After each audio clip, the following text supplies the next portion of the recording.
నియోజకవర్గాల పరిధిలోకి వచ్చేసరికి జనసేన పార్టీకి 2 పార్లమెంటు స్థానాల్లో ఒకటి ప్లస్ కాగా రెండోది డబుల్ ప్లస్ గా మారిందన్న టాక్ వినిపిస్తోంది. గత ఎన్నికల్లో జనసేన 2 పార్లమెంటు స్థానాల నుంచి పోటీ చేసిన విషయం తెలిసిందే. వీటిలో ఒకటి మచిలీపట్నం, రెండోది కాకినాడ.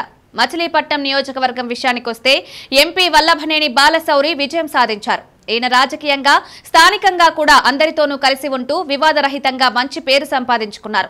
అభివృద్ధి పరంగా చూస్తే మచిలీపట్నం పోర్టును అభివృద్ధి చేయడం, రాజకీయంగా కూటమి నాయకులతో కలిసి ప్రయాణం చేయడంలోనూ బాలశౌరి దూకుడుగానే వ్యవహరిస్తున్నారు. కూటమి నాయకులతోనూ ఆయన కలిసి పనిచేస్తున్నారు. ఎక్కువగా కేంద్రం నుంచి నిధులు తీసుకురావడంలో వైసీపీ హయాంలో ఏ విధంగా అయితే పనిచేశారో ఇప్పుడు కూడా అలాగే బాలశౌరి తన సంబంధాలను అనుసరిస్తున్నారు. దీంతో మచిలీపట్నంలో జాతీయ రహదారుల నుంచి పోర్టు నిర్మాణాల వరకు అభివృద్ధి కనిపిస్తోంది.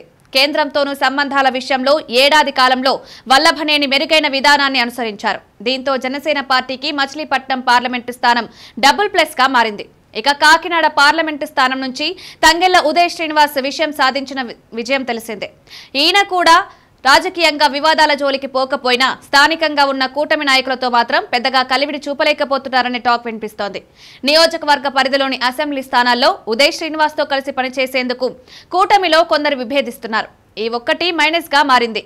మిగిలిన విషయాలు మాత్రం బాగానే ఉన్నాయని చెప్పాలి. ఈ 2 నియోజకవర్గాల్లో జనసేన నాయకుల పనితీరుకు మంచి మార్కులు పడుతున్నాయి. అయితే మరింత మెరుగైన రీతిలో కూటమి నాయకులతో కలిసి పనిచేయడం ద్వారా మంచి ఫలితాలు పొందే అవకాశం ఉంది. కాకినాడలో బియ్యం అక్రమ రవాణా విషయంలో ఎంపీ స్థాయిలో తీసుకున్న చర్యలు కూటమి పార్టీలకు నచ్చకపోవడంతోనే వివాదాలు మొదలయ్యాయన్న చర్చ ఉండడం గమనార్హం.